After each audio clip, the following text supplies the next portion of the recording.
Pakistan and అక్కడి ఉగ్రవాదులు మన ఇండియా పైన ఏదో పెద్ద ప్లాన్ చేస్తున్నారు. మీలో చాలామంది హమాస్ అనే పేరును వినే ఉంటారు. హమాస్ అనేది పాలస్తీనా దేశానికి చెందిన ఒక ఉగ్రవాద సంస్థ. మీ అందరికీ తెలిసే ఉంటుంది. 2023 అక్టోబర్ 7 రోజున ఈ హమాస్ ఉగ్రవాదులు ఇజ్రాయిల్లో పార్టీ చేసుకుంటున్న సామాన్య ప్రజలపైన దాడులు చేసి అనేక మందిని కాల్చి చంపారు. దానికి ప్రతీకారంగా ఇజ్రాయిల్ ఈ పాలస్తీనా దేశానికి చెందిన గాజా మొత్తాన్ని సర్వనాశనం చేసింది. వాళ్ళ దగ్గర ఉన్న ఆయుధాలతో ఇలా ఉన్న గాజాని ఇదిగో ఈ విధంగా బూడిద చేసేసింది. మీరు చెప్తే నమ్మరు, ఇజ్రాయెల్ చేతిలో దాదాపు 45,000 మంది గాజా ప్రజలు అండ్ ఉగ్రవాదులు మరణించారు. నేను ఇదంతా మీకు ఎందుకు చెప్తున్నాను అంటే ఈ హమాస్ ఉగ్రవాదులు ఎంత డేంజరస్సో మీకు తెలియాలి అని. అయితే రీసెంట్గా పాకిస్తాన్కి చెందిన జైషే మొహమ్మద్ అనే ఉగ్రవాద సంస్థ POK పాకిస్తాన్ ఆక్యుపైడ్ కాశ్మీర్ ప్రాంతంలో ఒక పెద్ద మీటింగ్ ప్లాన్ చేసింది. ఆ మీటింగ్లో ప్రపంచవ్యాప్తంగా ఉన్న ఇస్లామిక్ ఉగ్రవాదులంతా వచ్చారు. ఈవెన్ ఈ హమాస్ కూడా వచ్చింది. అయితే ఇది మన ఇండియాకు అస్సలు మంచిది కాదు. ఎందుకంటే మొదటగా ఈ ఉగ్రవాదుల మీటింగ్ జరిగింది మన కాశ్మీర్లో. టెక్నికల్గా చూసుకుంటే ప్రజెంట్ POK పాకిస్తాన్ కంట్రోల్లో ఉంది. కానీ అది మన దేశంలోని భాగమే. మన భారతదేశంలో G20 లాంటి గొప్ప ఈవెంట్స్ జరుగుతాయి. కానీ ఈ పాకిస్తాన్లో మాత్రం ఉగ్రవాదుల మెగా మీటింగ్స్ జరుగుతున్నాయి. అయితే ఈ ఉగ్రవాదుల మీటింగ్ వల్ల మన ఇండియాకు వచ్చిన నష్టం ఏమిటంటే ఈ మీటింగ్కి వచ్చిన హమాస్ POKలో నిలబడి పాలస్తీనా నుంచి కాశ్మీర్ వరకు ఈ అన్ని ప్రాంతాలను మేము ఫ్రీ చేస్తాము, వీటిని మేమే రూల్ చేస్తాము అని చెప్తున్నారు. హమాస్ ఇలా ఇండియన్ టెరిటరీలోకి వచ్చి మన దేశానికి అగెన్స్ట్గా మాట్లాడడం అస్సలు కరెక్ట్ కాదు. ఎందుకంటే మన దేశం పాలస్తీనా ప్రజలకు చాలా హెల్ప్ చేసింది. ఆ దేశంలో యుద్ధం జరుగుతున్నప్పుడు మనం ప్రజల్ని ఆదుకోవడానికి చాలా ఎయిడ్ని పంపాము, ఆహారాన్ని, మెడిసిన్స్ని పంపాము.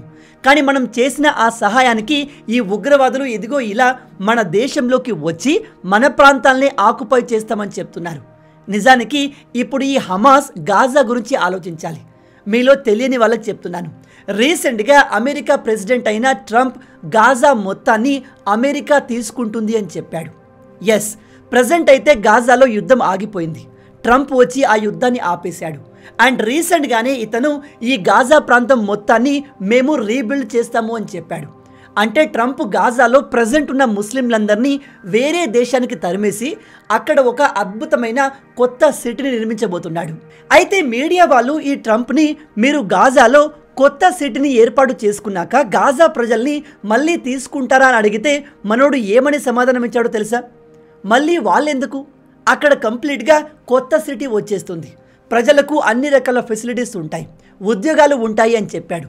కానీ మళ్ళీ ముస్లిం ప్రజల్ని ఆ ప్రాంతంలోకి తీసుకుంటాము అని మాత్రం చెప్పలేదు. ట్రంప్ తీసుకున్న ఈ నిర్ణయంతో ఇజ్రాయెల్ ప్రైమ్ మినిస్టర్ అయిన బెంజమిన్ నెతన్యాహు చాలా హ్యాపీ అయిపోయాడు. ఎందుకంటే గాజాలో ఉన్న హమాస్ ఉగ్రవాదులు ప్రతిసారి ఇజ్రాయెల్ పైన మిసైల్స్ని వేసేవారు, ఏదో విధంగా దాడి చేసేవారు. కానీ ఇప్పుడు అమెరికా స్వయంగా ఈ ప్రాంతంలో ఎంటర్ అయి గాజాలోని ప్రజలందరినీ తరిమేసి ఆ ప్రాంతాన్ని ఆక్యుపై చేయబోతుంది.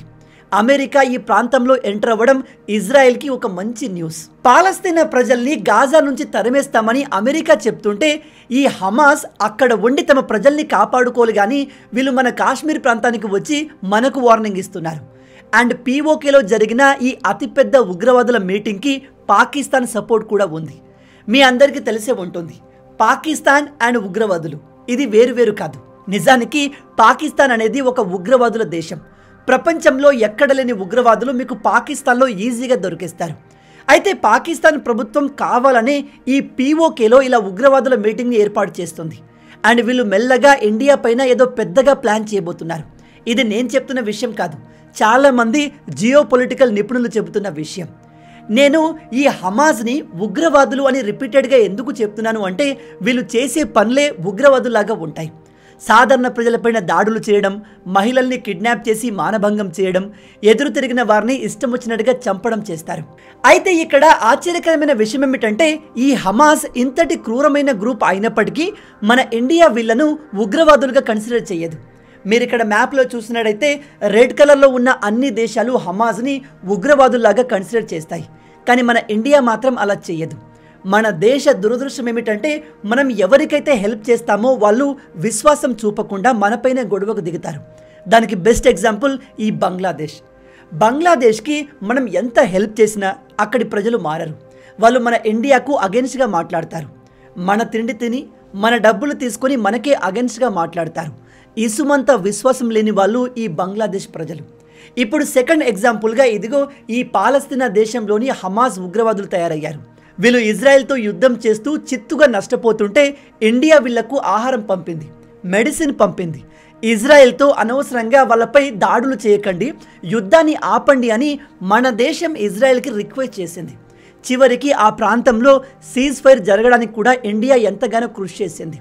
మనం వీళ్లకు ఎంతగా హెల్ప్ చేస్తుంటే వీళ్ళు మాత్రం మన కాశ్మీర్కి వచ్చి మన ప్రాంతాలనే ఆక్యుపై చేస్తాము అని చెప్తున్నారు. నాకు ఇదంతా చూస్తుంటే అనిపిస్తుంది మన ఇండియా అనవసరంగా ఈ దేశాలపైన సాఫ్ట్గా ఉంటుంది. ఈవెన్ మనకు చెడు చేయాలి అనుకునే దేశాలకు కూడా మనం హెల్ప్ చేస్తూ ఉంటాం. ఇలా చేయడం మోరల్గా చూసుకుంటే చాలా మంచి విషయం. కానీ ఈ కాలంలో మోరల్స్కి మంచితనానికి రోజులు లేవు. ఇప్పుడు అమెరికాను చూడండి, వాళ్ళు తమ దేశానికి అగెన్స్ట్గా మాట్లాడే వాళ్ళను, శత్రువులను అస్సలు వదిలిపెట్టరు. దెబ్బకు దెబ్బ, మాటకు మాట సమాధానం ఇస్తారు. ఇజ్రాయిల్ అయితే ఒక స్టెప్ ముందుకు వెళ్ళి వీళ్ళు మా పైన దాడి చేస్తారేమో అనే అనుమానంతోనే ఎదుటి దేశాల్ని అటాక్ చేసేస్తుంది. ఇప్పుడు సేమ్ చైనా కూడా శత్రువుల విషయంలో అసలు కాంప్రమైజ్ కావట్లేదు. వాళ్ళు చాలా అగ్రెసివ్గా ఉంటున్నారు. ఇలా ఉంటూనే ఈ దేశాలు డెవలప్ అయ్యాయి. అండ్ ఈ దేశాలపైన ఉగ్రవాదులు దాడి చేసేందుకు భయపడిపోతారు. మన దేశం కూడా ఇలా మారితే బాగుంటుంది. మనం కూడా మన దేశానికి అగెన్స్ట్గా మాట్లాడే వారితో వాళ్ళ లాంగ్వేజ్లోనే ఆన్సర్ ఇవ్వాలి, అగ్రెసివ్గా మారాలి. ఇది నా ఒపీనియన్. దీని గురించి మీరేమనుకుంటున్నారు కింద కామెంట్లో చెప్పండి. ఇక ఈ హమాస్ ఉగ్రవాదుల విషయానికి వస్తే వీళ్ళు మన కాశ్మీర్ ప్రాంతానికి వచ్చారు. ప్రపంచవ్యాప్తంగా ఉన్న ఉగ్రవాదులంతా ఒక దగ్గర కలిసి అనేక ప్లాన్స్ చేశారు. ఈవెన్ మన దేశం పైన కూడా కొన్ని దాడుల్ని ప్లాన్ చేసినట్టుగా తెలుస్తుంది. పీఓకేలో కూర్చొని కాశ్మీర్ మొత్తం మాదే, మేమే దీన్ని కంట్రోల్ చేస్తాము అని చెప్తున్నారు. ఈ మొత్తానికి సూత్రధారి పాకిస్తాన్ అండ్ ఇరాన్ కూడా. ఇప్పుడు మీలో కొందరు అంటారు, మధ్యలో ఇరాన్ ఎందుకు వచ్చింది బ్రదర్ అని. మీలో తెలియని వాళ్ళకి చెప్తున్నాను, ఈ హమాస్ని తయారు చేసిందే ఇరాన్.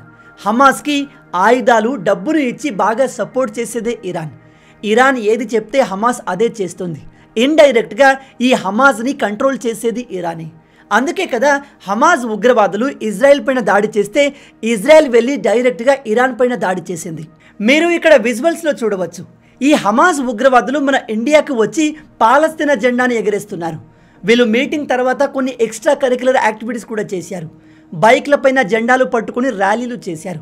ఖచ్చితంగా వీళ్ళు మన ఇండియా పైన ఏదో ప్లాన్ చేయబోతున్నారు. ఈ సమాచారం మన ఇండియా దగ్గర కూడా ఉంటుంది. కాబట్టి మనం కూడా చైనా, అమెరికా, ఇజ్రాయెల్ లాగా ఈ ఉగ్రవాదుల విషయంలో అగ్రెసివ్గా మారాలి.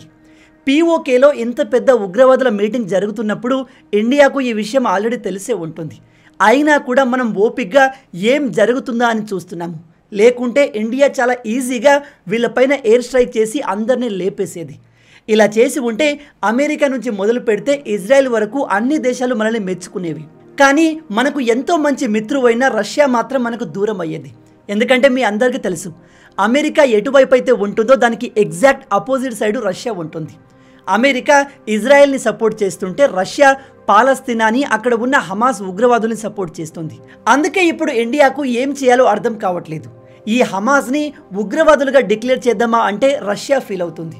పాలస్తీనా ప్రజలకు, హమాస్ ఉగ్రవాదులకు మనం హెల్ప్ చేద్దాం అనుకుంటే ఇజ్రాయెల్, అమెరికా ఫీల్ అవుతాయి. కానీ ఈ హమాస్ ఉగ్రవాదులు మన దేశానికి వచ్చి మనకే తలనొప్పిగా మారుతుంటే మనం ఖచ్చితంగా ఒక సైడ్ని తీసుకోవాల్సిందే. ఇక్కడ మన ఇండియా ఎటువంటి స్టెప్ తీసుకుంటే బాగుంటుంది? ఇండియా హమాస్ని ఉగ్రవాద సంస్థగా రికగ్నైజ్ చేసి వాళ్ళపైన యాక్షన్ తీసుకుంటే బాగుంటుందా, లేదా రష్యా కోసం మనం వీళ్ళను ఇగ్నోర్ చేయడమే బెటరా? మీ ఆలోచనల్ని కింద కామెంట్లో తప్పకుండా చెప్పండి. మొత్తంగా ఇవే ఈ వీడియోకి సంబంధించిన పూర్తి విషయాలు. ఈ వీడియో మీకు నచ్చింది అనుకుంటున్నాను. నచ్చితే అలా ఊరికే చూసి వెళ్ళిపోకుండా వీడియోని లైక్ చేయండి. ఈ వీడియోకి నేను మీకు ఇచ్చే లైక్స్ టార్గెట్ 5000 లైక్స్. చాలా ఈజీ, సింపుల్గా చేసేయండి. రాబోయే వీడియోలో ఇంకో ఇంట్రెస్టింగ్ టాపిక్తో మళ్ళీ కలుద్దాం. అంటిల్ దెన్, జై హింద్.